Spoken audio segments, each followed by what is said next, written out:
ஆத்ம சமர்ப்பணம். ஓம் ஸ்வரூப நிரூபண ஹேதவே ஸ்ரீகுரவே நம. மீனம் ராசிக்கான விசுவாவசு வருட பலன்களை பற்றி நம்ம பார்ப்போம். அதாவது அனைத்து கிரகங்களும் இந்த வருடத்திலே பெயர்ச்சியாகின்றன. இதில் நம்ம முதல்ல பார்க்க போகிறது சூரியன் எந்தெந்த ராசியில் சஞ்சரிக்கும் போது யோக பலன்கள் தருகிறார், அதுவும் எந்த பாவகம் எந்த காலங்கள் அப்படிங்கிறத நம்ம பார்ப்போம். அதாவது உங்கள் ராசிக்கு 3ஆம் பாவமான ரிஷபத்திலே வைகாசி மாதத்திலே சஞ்சரிக்கிறார். உங்கள் ராசிக்கு 6ஆம் பாவமான சிம்மத்திலே ஆவணி மாதத்திலே சஞ்சரிக்கிறார். உங்கள் ராசிக்கு 10ஆம் பாவமான தனுசிலே மார்கழி மாதத்திலே சஞ்சரிக்கிறார். உங்கள் ராசிக்கு 11ஆம் பாவமான மகரத்திலே தை மாதத்திலே சஞ்சரிக்கிறார். இந்த 3ஆம் பாவகத்திலே சூரியன் சஞ்சரிக்கிற காலங்களிலே யோக பலன்களை தருவார். யோக பலன்னா வெற்றி. அரசியல் இருப்பவர்களுக்கு அந்த காலகட்டத்திலே வெற்றி மட்டுமே கிடைக்கும். நீங்கள் அரசியலில் போட்டியிட்டு வெற்றி பெறுவதும் எளிதாக நடக்கும். அதே நேரத்தில் அரசியலிலே நீங்கள் ஒரு நல்ல பதவி கிடைக்கணும், மேன்மை அடையணும், அரசியல் மேன்மை நிலைக்கு செல்லணும் அப்படிங்கிற ஒரு எண்ணம் உள்ளவர்களுக்கு இந்த காலகட்டத்தில் அதில் எல்லாமே நிறைவேறும். அதே போல் காரிய வெற்றி அப்படின்னு சொல்லலாம். எடுத்த காரியங்கள் அனைத்திலுமே வெற்றி கிடைக்கும். என்ன மாதிரியான காரியங்களாக இருந்தாலும் சரி, எந்த முயற்சியாக இருந்தாலும் சரி, அது உத்தியோகத்திற்கு முயற்சி செய்வதாக இருக்கலாம், அல்லது வியாபாரத்தை மேன்மைப்படுத்துவதற்கு முயற்சியாக இருக்கலாம், அல்லது தொழில் மேன்மைக்கான முயற்சியாக இருக்கலாம். இந்த காலகட்டத்திலே தொழில் வியாபார மேன்மை, வியாபார விருத்தி, தொழில் விருத்தி மற்றும் உத்தியோக மேன்மை உயர்வு ஆகியவை கிடைக்கக்கூடிய அமைப்பை தரும். இந்த 3ஆம் பாவகம் அப்படிங்கிறது தந்தைக்குரிய ஸ்தானம் என்றும், அதாவது தாயாருக்கு பற்றிய கவலைகள் அனைத்தும் மாறும். 3ஆம் பாவகம் தாயை பற்றிய கவலைகள் யாருக்கெல்லாம் இருக்கோ, யாருக்கெல்லாம் தாயை நினைத்து வருத்தத்துடன் தாயினால் பாதிப்புகளை சந்திப்பவர்கள், தாய் நம்ம கூட சரியான பேச்சு இல்லை, இணக்கமான சூழ்நிலை இல்லை அப்படிங்கிற மாதிரியான வருத்தத்தில் உள்ளவர்கள் அனைவருக்கும் தாயினுடைய அரவணைப்பும் ஆதரவும் கிடைக்கும். அவர்களுடைய கவலைகள் உங்களுக்கு மாறும். 6ஆம் பாவகத்தில் சூரியன் சஞ்சரிக்கக்கூடிய காலங்களில் பார்த்திங்கன்னா, தலை சம்பந்தப்பட்ட வியாதிகளால் பாதிப்பில் இருப்பவர்கள், தலையிலே என்னென்ன மாதிரியான பிரச்சனைகள் இருக்கோ, அதாவது கோளாறுகள்னு சொல்லலாம், வியாதிகள்னு சொல்லலாம், உடல் உபாதைகள் என்றும் சொல்லலாம். இது மாதிரியான உபாதைகள் பிரச்சனைகளில் யாரெல்லாம் இருக்கிறீர்களோ அவர்கள் அனைவருக்கும் அது எல்லாமே சரியாகக்கூடிய அமைப்பு. எலும்பு சம்பந்தப்பட்ட நோய்கள் இருக்கு இல்லையா, இந்த எலும்பு சம்பந்தமான வியாதிகள், எலும்பு சம்பந்தமான பிரச்சனைகள், இது எல்லாமே சரியாகும். இந்த காலகட்டத்தில் எலும்பே கிராக் ஆகிருக்கு, அதுவே ஒன்று சேராமல் இருந்த பிரச்சனையில் யாராவது இருந்தீங்கனாலும் அதுவும் இணையக்கூடிய சரியாகக்கூடிய அமைப்பை தரும். மேலும் எதிரிகள், அரசியலிலே உள்ள எதிரிகள், நீங்கள் ஒரு அரசு சார்ந்த வியாபாரமோ தொழிலோ செய்கிறீங்க, அரசு சார்ந்த நிறுவனத்திலே உத்தியோகம் செய்பவர்கள், இவர்கள் அனைவருக்கும் உள்ள எதிரிகள் அனைவரும் இப்போது இல்லாமல் போய்விடக்கூடிய அமைப்பை தரும்.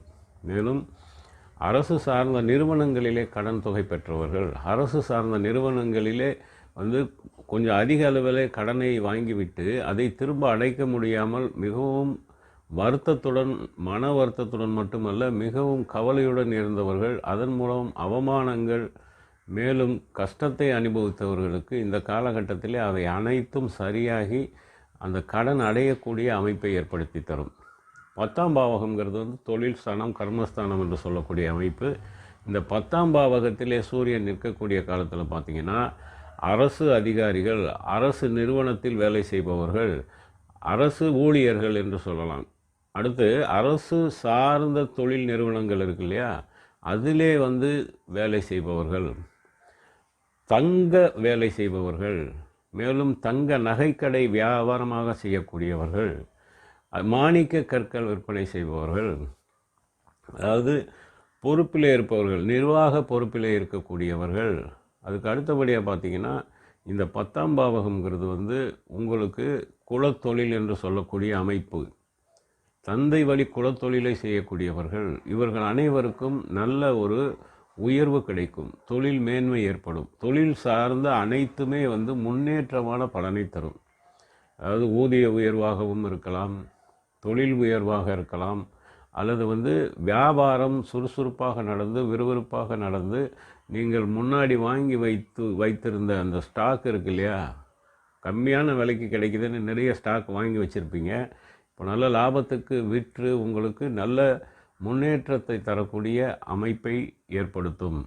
மேலும் பார்த்திங்கன்னா 11ஆம் பாவத்தில் சூரியன் சஞ்சரிக்கிற காலங்களிலே உங்களுக்கு நண்பர்கள் உறவினர்களால் நல்ல ஒரு இணக்கமான சூழ்நிலை, அவர்கள் உங்களுக்கு எந்த நேரத்திலும் உதவி செய்யக்கூடிய அமைப்பில் இருப்பார்கள். விவசாயம் இந்த காலகட்டத்தில் செழிக்கும். விவசாயங்கிறது நீங்கள் எந்த மாதிரியான விவசாயமாக இருந்தாலும், எதை உற்பத்தி செய்தாலும் சரி, காய்கறி, நெல், கோதுமை அல்லது பழங்கள், இது மாதிரி எந்த ஒரு விவசாயம் சார்ந்தவராக நீங்கள் இருந்தாலும் சரி, விவசாயம் செழிக்கும். விவசாயத்தில் நல்ல மகசூல் கிடைப்பது மட்டுமல்ல, எதிர்பாராத வகையிலே விலை உயர்வு ஏற்பட்டு அதன் மூலம் உங்களுக்கு நல்ல லாபம் கிடைக்கப்பெறும். இந்த தன லாபம் கிடைப்பது மட்டுமல்ல, இந்த காலகட்டத்திலே நீங்கள் நீர்நிலை ஏற்படுத்துவது தாராளமாக செய்யலாம். போர் போடுறது, கிணறு வெட்டுவது, இது மாதிரியான ஒரு அமைப்பில் நீங்கள் இறங்கி அந்த நீர்நிலை ஏற்படுத்தினால் நீர்நிலை உங்களுக்கு நல்ல பலனை தரும். நீர்நிலை ஏற்படுத்துவதில் நல்ல ஒரு பலன் தரக்கூடிய அமைப்பை தரும். இந்த 11ஆம் பாவகங்கிறது விரதங்கள் இருக்கக்கூடிய அமைப்பு. எதையாவது ஒரு வேண்டுதல் வச்சு அந்த வேண்டுதல் நிறைவேறணுங்கிறதுக்காக விரதங்கள் இருப்பது, அந்த வேண்டுதல்கள் நிறைவேறக்கூடிய நல்ல பலனும் தரும். செவ்வாய் பகவான் உங்கள் ராசிக்கு 6ஆம் பாவமான சிம்மத்திலே ஆனி மாதத்திலும், 10ஆம் பாவமான மார்கழி மாதம் தனுசிலும், 11ஆம் பாவமான மகரத்திலே தை மாதத்திலும் சஞ்சரிக்கிறார். இந்த 6ஆம் பாவகத்திலே செவ்வாய் சஞ்சரிப்பதன் மூலம் தாயாதிகளின் கலகம் என்று சொல்லக்கூடிய அமைப்பு, அதாவது அண்ணன் தம்பிகளுக்குள் ஒற்றுமையின்மை, சண்டை சச்சரவு, உங்களுடைய தந்தையார்கள் அவர்களுடன் பிறந்தவர்களுடன் உங்களுக்கு அனைவருக்குமே ஒருத்தருக்கு ஒருத்தர் கலகம், சண்டைகள் இருந்த அமைப்பு மாறும். இந்த சண்டைகள் எல்லாமே உங்களிடமிருந்து நட்புறவாக மாறி நீங்கள் அனைவரும் ஒன்றிணையக்கூடிய அமைப்பை தரும்.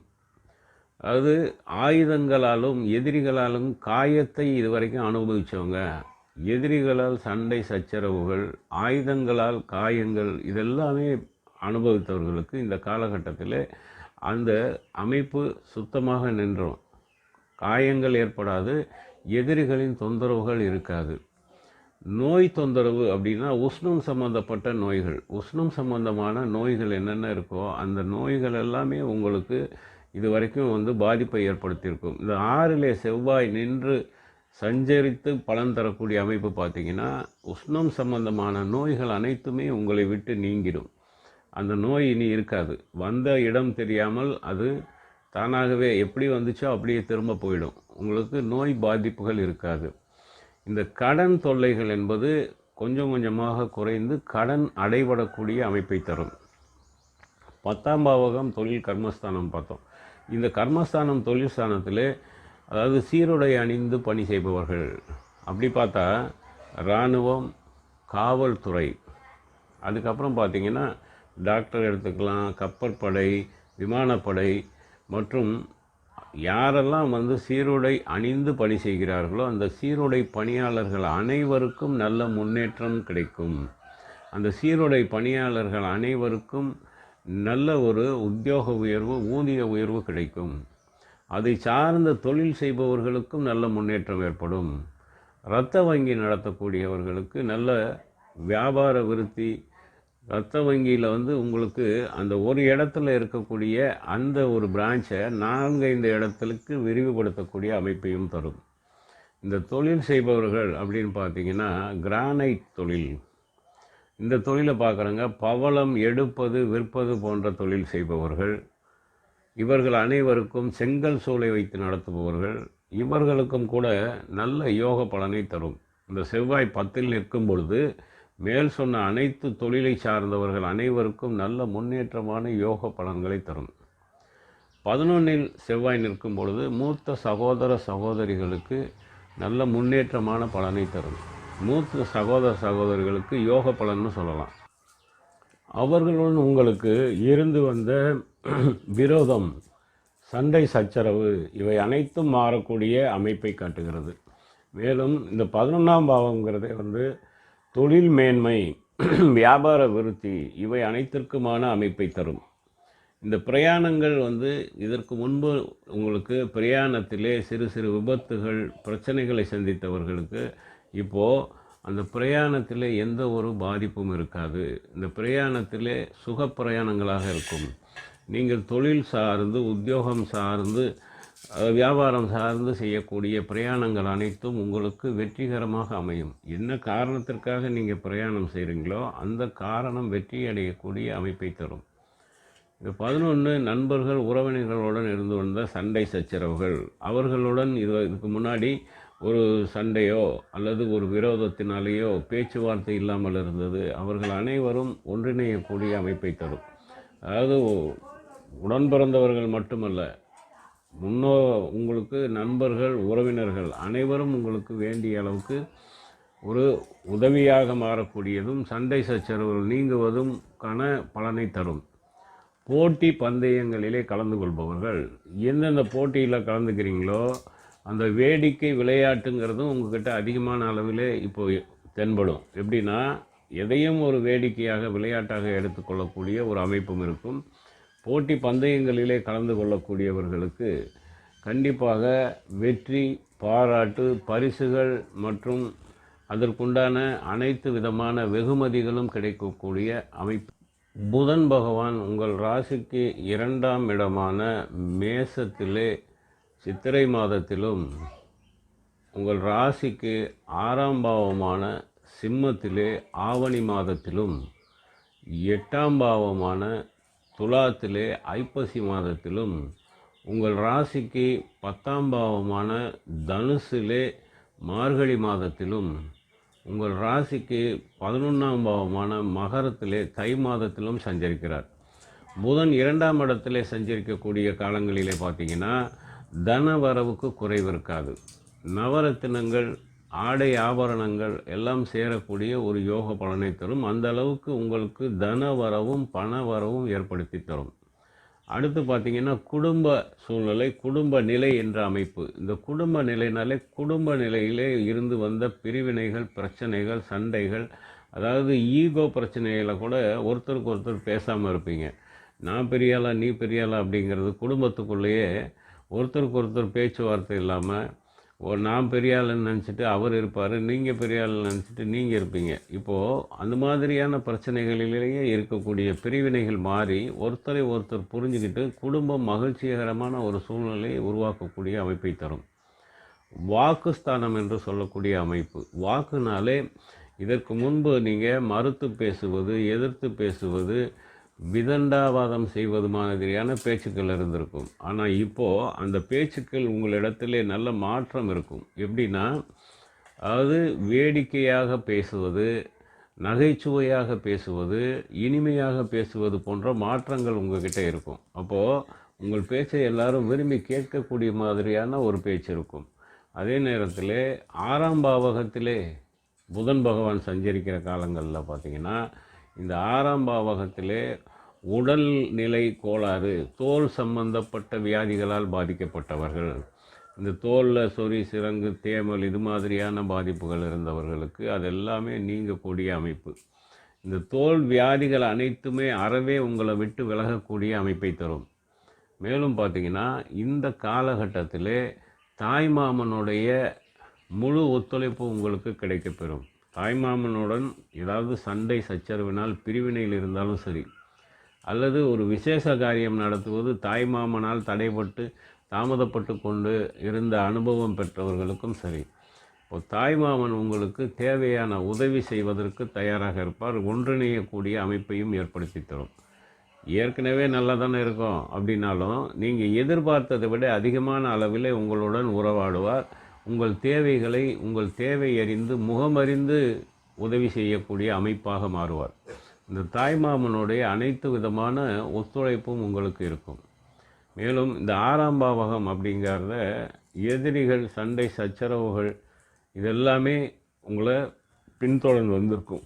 இந்த எதிரிகள், சண்டை சச்சரவுகள் எல்லாமே மாறும். இந்த திருட்டு பயம் ஒன்று இருந்திருக்கும். வழிநடையிலே பொருள் இழப்பு. பொருள் இழப்புனா பொருளை தொலைச்சிறது, போகிற இடத்துல எங்கேயாவது மறந்து வைக்கிறது, அப்படி இல்லைன்னா போகிற வழியிலேயே வழிநடையில் திருட்டு கொடுப்பது, அல்லது இந்த திருட்டு பயத்தினால் யாரெல்லாம் ஒரு பயத்துடன் இருந்தீர்களோ அவர்கள் அனைவருக்கும் திருட்டு பயம் மாறும். இந்த திருட்டு சம்பந்தமான அனைத்து விதமான அமைப்புகளும் உங்களை விட்டு விலகக்கூடிய அமைப்பு காட்டுகிறது. மேலும் பார்த்திங்கன்னா, இந்த திருட்டு பயம் மாறுவது மட்டுமல்ல, திருட்டு கொடுத்த பொருட்கள் உங்களை மீண்டும் வந்து சேரக்கூடிய பலனையும் தரும்.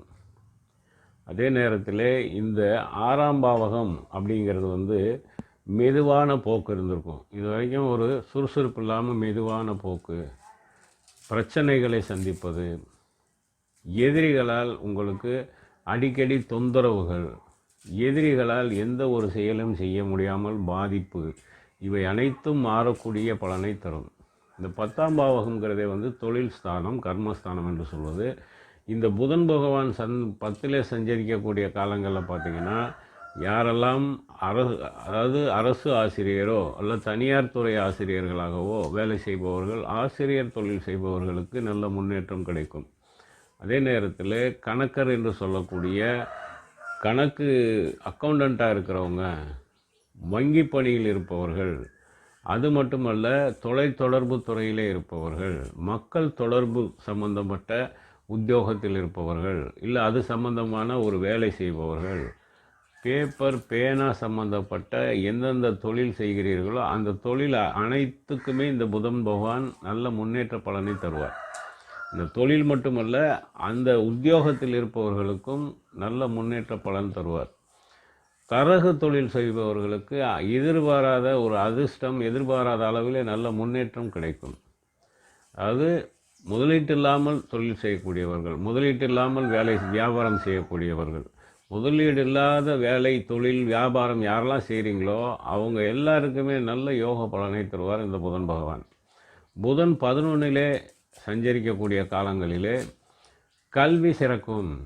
கல்வினா உயர்கல்வி, அதாவது முதுகலை பட்டம், மேலும் பிஹெச்டின்னு சொல்லக்கூடிய ஆராய்ச்சி கல்வி, ஆய்வு கல்வியில் ஈடுபட்டிருக்கிறவங்க, இவங்க எல்லாருக்குமே உங்களுக்கு இந்த காலகட்டம் நல்ல சிறப்பான காலம்னு எடுத்துக்கலாம். அதாவது இது வரைக்கும் நீங்கள் ஒரு ஆராய்ச்சி செஞ்சிட்ருக்கீங்க, ஆய்வு செய்கிறீங்க, அதுக்கு ஒரு முடிவு தெரியாமல், ரிசல்ட்டு கிடைக்காம இழுபறியாக தள்ளிக்கொண்டே போன அந்த படிப்பு இந்த காலகட்டத்திலே உங்களுக்கு அந்த ஆராய்ச்சி ஆய்வுக்கான விடை கிடைத்து நீங்கள் நல்ல ஒரு சிறப்பான கௌரவத்தோடு அந்த பட்டத்தை பெறக்கூடிய அமைப்பை ஏற்படுத்தி தரும்.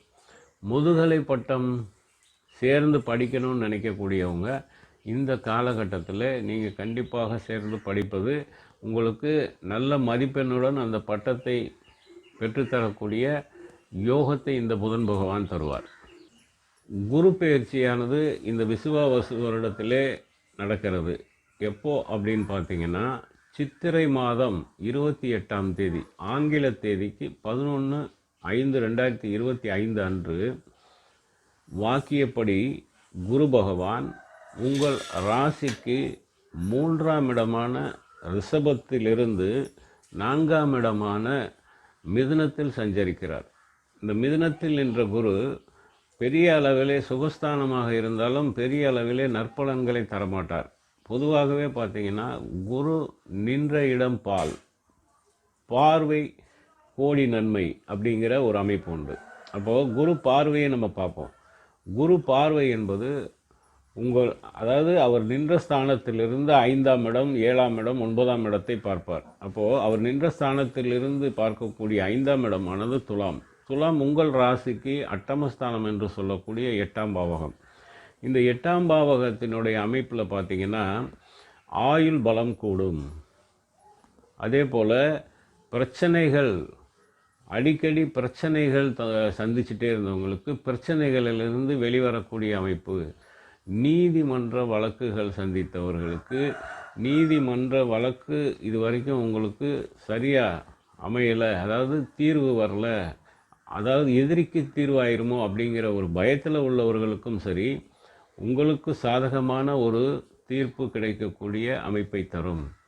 மேலும் தீராத கவலையிலே வருந்தி கொண்டிருப்பவர்கள், மனக்கவலை, தீராத மனக்கவலைன்னு சொல்லுவாங்க. இந்த தீராத மனக்கவலையிலே அழுந்தி கொண்டிருப்பவர்களுக்கு இந்த காலகட்டத்தில் அந்த மனக்கவலை இருந்த இடம் தெரியாமல் மறைந்துவிடும். அதே நேரத்தில் இந்த அட்டமஸ்தானம் என்று சொல்லக்கூடிய அமைப்பினாலே இந்த பிரச்சனைகள் மட்டுமல்ல, தீராத கவலைகள் மட்டுமல்ல, உங்களுக்கு வரவேண்டிய பண வரவு, வட்டிக்கு கொடுத்துருக்கீங்க, ஆனால் அந்த வட்டி பணம் வரலை, முதலும் வருமானு தெரியல, அந்த மாதிரியான பாதிப்பில் இருந்தவர்களுக்கு நீங்கள் கொடுத்த பணமும் வரும், நீங்கள் கொடுத்த வரவேண்டிய வட்டி தொகையோடு பணமும் முதலும் சேர்ந்து வரக்கூடிய அமைப்பை ஏற்படுத்தி தரும். இந்த அட்டமஸ்தானம்னாலே உங்களுக்கு வழிநடையில் சிறு சிறு விபத்துகள், சிறு சிறு காயங்களை சந்தித்தவர்களுக்கு இந்த காலகட்டத்தில் அதெல்லாம் மாறக்கூடிய அமைப்பை தருகிறது. 7ஆம் பார்வையாக குரு பகவான் உங்கள் ராசிக்கு 10ஆம் இடமான தனுசை, அவருடைய ராசியை அவரே பார்க்கிறார். அப்போ இந்த 10ஆம் பாவகங்கிறது தொழில் ஸ்தானம். இந்த தொழில் ஸ்தானம்னாலே இந்த அர்ச்சகர் தொழில் செய்பவர்கள் அல்லது நீதிபதிகள், வக்கீல் தொழில் செய்பவர்கள், இது மாதிரியான அமைப்பு கொண்டவர்களுக்கு நல்ல யோக பலனை தரும். இதே போல் உங்களுக்கு இந்த நகை சம்பந்தப்பட்ட தொழில், நகை சம்பந்தப்பட்ட வியாபாரம் செய்கிறார்கள் இல்லையா, ஆபரண தயாரிப்பு, ஆபரண விற்பனை, இது மாதிரியான தொழில் செய்பவர்களுக்கு நல்ல யோக பலனை தரும். நம்ம ஏற்கனவே பார்த்தோம், அட்டமஸ்தானத்துடைய அமைப்பு, அதனுடைய பாதிப்புகள் அனைத்தையும் இந்த குரு பகவான் பார்வையால் விலகக்கூடிய அமைப்பு. 10லே தொழிலிலே முன்னேற்றம், தொழில் நீங்கள் எதிர்பாராத அளவுக்கு நல்ல உயர்வை தரும். வியாபாரம் விறுவிறுப்பாக சுறுசுறுப்பாக நடைபெற்று இருக்கும் பொருட்கள் அனைத்தும் விற்று தீர்ந்து மேலும் மேலும் வாங்க விற்கக்கூடிய ஒரு அமைப்பையும் இந்த குரு பகவான் தருவார்.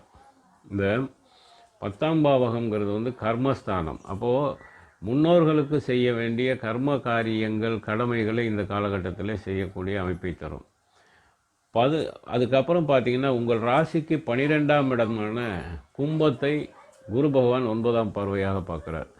அயன சயன போகஸ்தானம், விரயஸ்தானம் என்று சொல்லக்கூடிய 12ஆம் பாவகத்தை பார்ப்பதனால் இந்த அயன சயன போகம், அதாவது இதுக்கு முன்பு நீங்கள் நேரத்திற்கு உணவு உண்ணாமல், அகால உணவு அகால தூக்கம்னு சொல்லுவாங்க.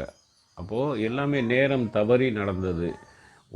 உணவு உண்பதும் நேரம் தவறி, அதே நேரத்தில் தூக்கமின்மையால் நேரம் தவறி தூக்கம் இருப்பது, இது மாதிரியான ஒரு பிரச்சனையில் அவதிப்பட்டவர்களுக்கு அது எல்லாமே மாறும். நேரத்திற்கு உணவு, நேரத்திற்கு நல்ல தூக்கம் போன்ற அமைப்பையும் தரும். காரியமும் அதே போல் உங்களுக்கு ஒரு வேலையை எடுத்தீங்க, அந்த நேரத்துக்குள்ளே முடிக்கணும்னு நினச்சாலும் அதுவும் முடியாமல் தடை தாமதப்பட்டவர்களுக்கும் அதுவும் முடியக்கூடிய அமைப்பை தரும். இந்த காலகட்டத்தில் நீங்கள் கண்டிப்பாக இந்த வருடத்திலே ஒரு நற்காரியத்திற்காக, உங்களுடைய வியாபார உயர்வுக்காக, தொழில் உயர்வுக்காக நீங்கள் வேள்வி செய்யக்கூடிய, யாகம் வளர்த்து ஒரு வேள்வி செய்யக்கூடிய ஒரு அமைப்பையும் தரும். மேலும் வெளிநாடு தொடர்புள்ள வேலை, வியாபாரம், உத்தியோகம், தொழில் செய்பவர்கள், இவர்கள் அனைவருக்கும் நல்ல முன்னேற்றத்தை தரும். வெளிநாட்டிலே வியாபாரம் செய்பவர்கள் வியாபாரம் விருத்தி செய்யக்கூடிய அமைப்பை தரும். வெளிநாட்டிலே தொழில் செய்பவர்களுக்கு தொழில் விருத்தி, ஒரு இடத்தில் வைத்திருக்கக்கூடிய தொழில் மட்டுமல்லாமல் 2-3 தொழில்களை வேறு வேறு இடங்களில் ஆரம்பித்து முன்னேற்ற பலன் அடையக்கூடிய அமைப்பு. உத்தியோகத்தில் இருப்பவர்களுக்கு கண்டிப்பாக ஊதிய உயர்வு, பதவி உயர்வு, இடமாற்றத்துடன் நீங்கள் எதிர்பார்த்த எந்த இடத்திற்கு செல்லணும்னு நினைக்கிறீங்களோ அந்த இடமாற்றத்துடன் தரக்கூடிய யோகத்தை இந்த குரு பார்வையால் கிடைக்கும். அந்த 12ஆம் பாவகத்தில் எந்த கிரகங்கள் நின்றிருந்தாலும் அதனுடைய பாதிப்புகள் உங்களுக்கு வராது. காரணம், குரு பார்வை இருக்கிறதுனால. அது ராகுவே பெயர்ச்சியாகி வந்தாலும் அந்த ராகுவினால் உங்களுக்கு பாதிப்பு வராது. ராகுவினுடைய என்ன நற்பலன்கள் மட்டும் உங்களுக்கு கிடைக்கும். ராகுவின் பாதிப்புகள் குரு பார்வையால் நிற்கும்.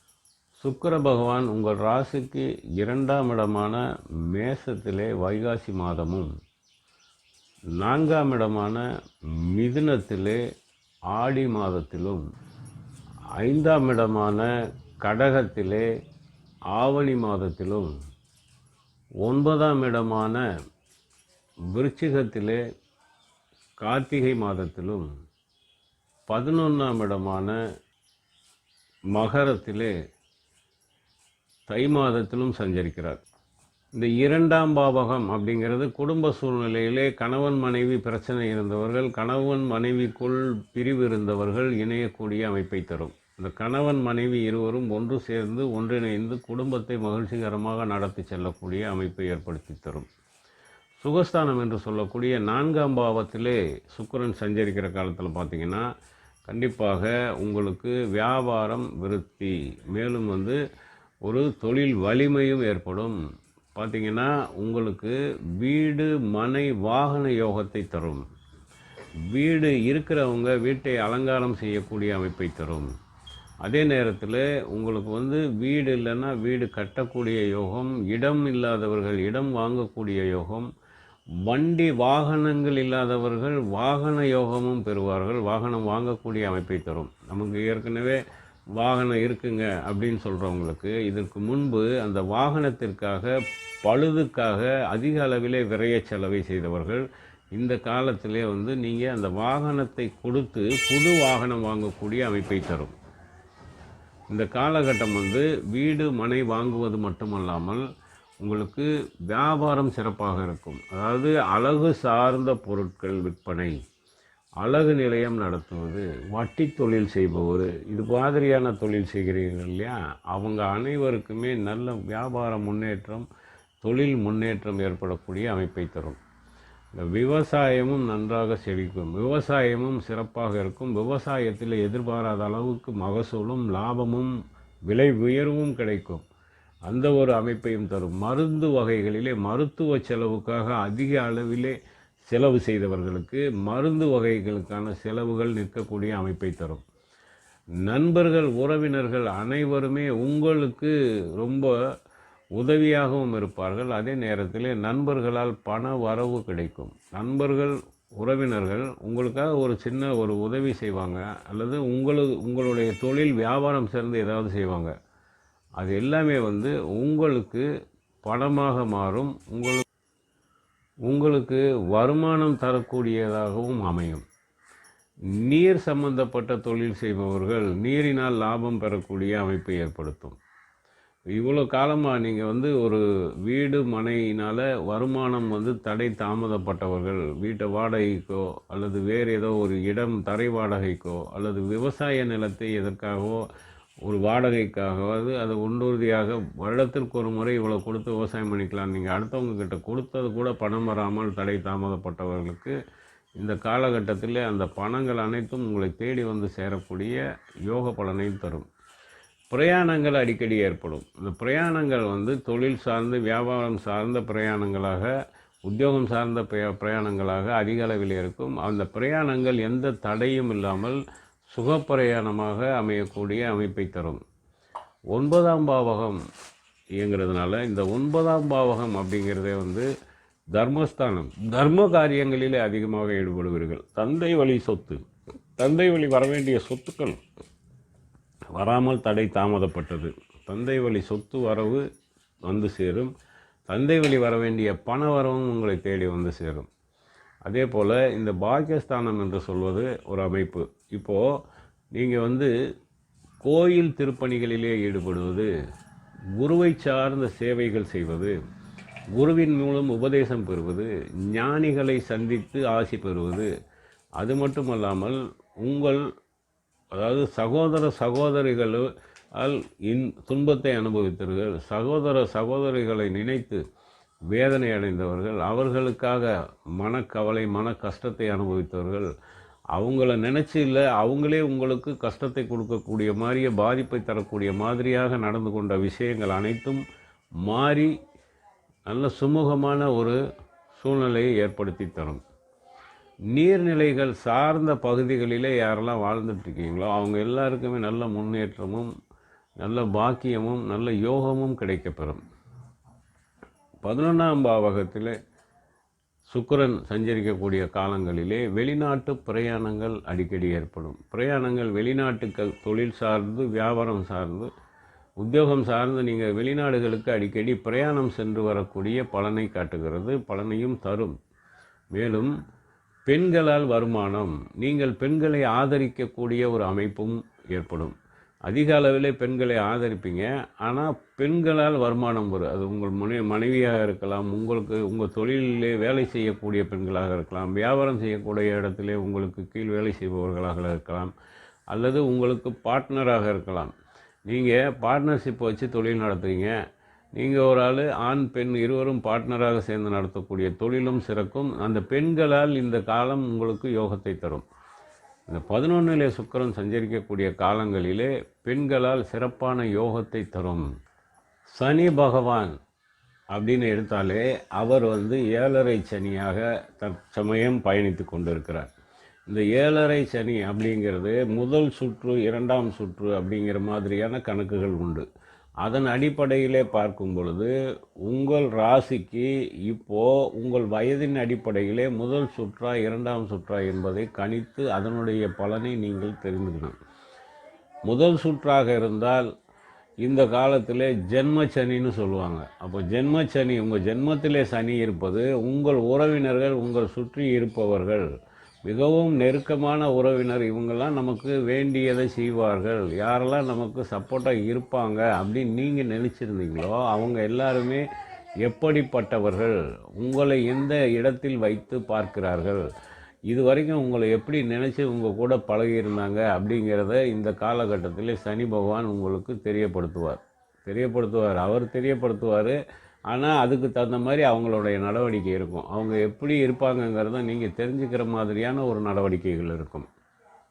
அப்போது இந்த சனி பகவான் துன்பத்தையும் கஷ்டத்தையும் மாறி மாறி பிரச்சனைகளையும் கொடுத்துக்கிட்டே இருக்காரு. அதுக்கு என்ன வழி அப்படின்னா, இப்போது நீங்கள் இந்த காலகட்டத்திலே சனி சாந்தி பரிகாரம் செய்வது ரொம்ப அவசியம். கண்டிப்பாக அந்த ஸ்தலங்களுக்கு சென்று சனி சாந்தி பரிகாரம் செஞ்சால் அவருடைய வக்கரம் குறையும். அதாவது அவருடைய கோப பார்வையினால் அவர் உங்கள் வீட்டில் இருக்காருன்னா அவர் அந்த கோபத்தினுடைய தாக்கம், அதனுடைய பாதிப்பு உங்களுக்கு கஷ்டத்தை கொடுக்கும். அவரை சாந்தி பண்ணி ஒரு பரிகாரம் பண்ணிட்டீங்கன்னா உங்களுக்கு அந்த கோபம் குறைந்து உங்களுக்கு எந்த பாதிப்பும் கொடுக்காமல் இருப்பார். ஆனால் அவர் நடத்தக்கூடிய பாடங்களிலிருந்து எவராலும் தப்ப முடியாது. அது ஈஸ்வரனாக இருந்தாலும் சரி, அவர் நடத்தக்கூடிய பாடத்தை நம்ம தலைவணங்கி கற்றுக்கத்தான் வேணும். அது நம்மளுடைய வாழ்க்கைக்கு தேவையான பாடத்தை தான் சனி பகவான் தருவார். அப்போது அவர் மூலம் நிறைய பாடங்கள் உங்களுக்கு இந்த காலகட்டத்திலே நடக்கும். இந்த காலகட்டத்தில் அவர் நடத்தக்கூடிய பாடங்களை நீங்கள் தெளிவாக தெரிந்து கொள்வது, அந்த பாடத்தை ஏற்றுக்கொள்வது உங்களுக்கு எதிர்காலத்திலே நல்ல ஒரு வாழ்க்கையை தரும். ராகு கேது பெயர்ச்சி உண்டு. எப்போ அப்படின்னு பார்த்தீங்கன்னா, வாக்கியப்படி சித்திரை மாதம் 13ஆம் தேதி 26/4/2025 அன்று ராகு கேது பெயர்ச்சி இருக்கிறது. அதாவது உங்கள் ஜென்மத்திலே உள்ள ராகு உங்கள் ராசிக்கு 12ஆம் இடமான கும்பத்தில் சஞ்சரிக்கிறார். அதே போல் உங்கள் ராசிக்கு களத்திரஸ்தானம், சப்தமஸ்தானம் என்று சொல்லக்கூடிய கன்னியில் நின்ற கேது பகவான் உங்கள் ராசிக்கு 6ஆம் பாவமான சிம்மத்தில் சஞ்சரிக்கப் போகிறார். இப்போது 12இல் விரயஸ்தானத்திலே நின்று ராகு விரயத்தை நிறைய கொடுப்பதற்கான அமைப்பு உண்டு. ஆனாலும் நீங்கள் அந்த விரயமே சுபவிரயமாக இருக்குமே தவிர, அப்படி இல்லைன்னா விரயம் இல்லாமல் இருக்கலாம். இந்த 2 அமைப்பு தான் நடக்கும். காரணம், குரு பகவான் உங்கள் ராசிநாதன் சுகஸ்தானமான 4ஆம் இடத்தில் நின்று 9ஆம் பார்வையாக ராகுவை கும்பத்தை பார்க்கிறார். அந்த கும்பத்தில் நின்ற ராகுவை குரு பார்ப்பதனால் அவருடைய பாதிப்புகள் இருக்காது, பாதிப்புகள் வராது. இந்த பாதிப்புகளுக்கு பதிலாக நற்பலன்கள் மட்டும் கிடைக்கும்னு சொல்லலாம். இந்த காலகட்டத்தில் இந்த அயன சயன போகஸ்தானம் அப்படிங்கிறதையும் பாதிக்கும் ராகு. இந்த அயன சயன போகம்னா அனைத்தையும் நேரத்திற்கு உணவு இல்லாமல், நேரத்திற்கு தூக்கம் இல்லாமல், நல்ல உறவு இல்லாமல், கணவன் மனைவி உறவிலும் பிரச்சனை, இது மாதிரியான பாதிப்பை தரக்கூடிய அமைப்பு இருந்தாலும் ஆனாலும் அது பாதிக்காது. காரணம், குருவின் பார்வை 9ஆம் பார்வை இருப்பதாலே உங்களுக்கு இந்த பாதிப்புகள் அப்படிங்கிற சொல்கிற மாதிரி அளவுக்கு எதுவுமே இருக்காது. அதே நேரத்தில் கேது 6இல் நின்ற கேது இந்த மனக்குழப்பம், மனக்கவலைகள் அதிகமாக இருப்பவர்கள் இருக்கிறார்கள் இல்லையா? அதாவது தேவையில்லாத சிந்தனைகள். அவங்க ஏன் நம்மளை பற்றி இப்படி நினைக்கிறாங்க? அவங்க அப்படிலாம் இருக்கிறதுனால தான் நமக்கு பாதிக்குதோ? அவங்க ஏன் இப்படி யோசிக்கிறாங்க? அவங்க ஏன் நம்மகிட்ட இப்படி பேசுகிறாங்க? அப்படின்னு சொல்லிட்டு நீங்களே உங்களை குழப்பிக்கொள்வது, நீங்களே மனநிலையில் ஒரு நிலையில் இல்லாமல் மனநிலை குழப்பம், பாதிப்பு, மனக்கவலை இதெல்லாம் யாருக்கெல்லாம் இருக்கோ அவங்க எல்லாருக்கும் அந்த பிரச்சனையிலிருந்து தீர்த்து வச்சிருவார். அந்த பிரச்சனைகளை சரி செய்வார். கடன் பிரச்சனையில் இருக்கிறவங்களுக்கு பணம் கொடுத்து கடனை சரி செய்யக்கூடிய, அதாவது இவர் கொடுக்குறாருன்னா கேது நேராக கொடுக்க மாட்டார். அவர் யார் மூலமாகவாவது உங்களுக்கு வரவேண்டிய பணத்தை, உங்கள் உழைப்பிற்கான பணத்தை தர வைத்து, அல்லது உங்கள் வேலை இல்லாமல் இருக்கிறோம், எதுவும் இல்லாத கடன் மட்டும் இருக்குது, எப்படி அடைக்க போகிறோம் அப்படின்னு நினச்சி கவலையில் இருக்கிறவங்களுக்கும் அந்த கடனை அடைப்பதற்கான வழியை தருவார். அதற்கான ஒரு வருமானத்திற்கான வழியை தருவார். அதன் மூலம் கடன் அடைக்கக்கூடிய அமைப்பையும் தருவார். எதிரிகள் கை ஓங்கி இருந்து பாதிப்பு அனுபவித்தவர்களுக்கு அந்த எதிரிகள் உதிரிகளாகி விடுவார்கள். எதிரிகள் இருந்த இடம் தெரியாமல் காணாமல் போய்விடுவார்கள். இந்த நோய் பாதிப்பு அப்படின்னாலே இந்த மனக்கவலை, மனக்குழப்பம், தேவையில்லாத சிந்தனையால் உங்களை நீங்களே வருத்தி கொள்வது, அதன் மூலமே உங்களுக்கு தேவையில்லாத ஒரு பிரச்சனைகள், உடல் உபாதைகளால் அவதிப்பட்டவர்களுக்கு அது எல்லாமே இந்த காலகட்டத்தில், இந்த 1.5 வருட காலம், அதாவது ராகு எப்போ, கேது உங்களுக்கு எப்போ 6ஆம் இடத்துல சஞ்சரிக்கிறாரோ அதிலிருந்து உங்களுக்கு இவை அனைத்தும் மாறி சுகமான மகிழ்ச்சியான ஒரு வாழ்க்கையை அமைத்து தரும். இதற்கு முன்பு வந்த பதிவு, அடுத்தடுத்து வரக்கூடிய பதிவுகளை நீங்கள் பார்க்கணுன்னு விரும்புனீங்கன்னா சப்ஸ்கிரைப் பண்ணுங்கள், லைக் பண்ணுங்கள். நன்றி. ஓம் சிவாய நம.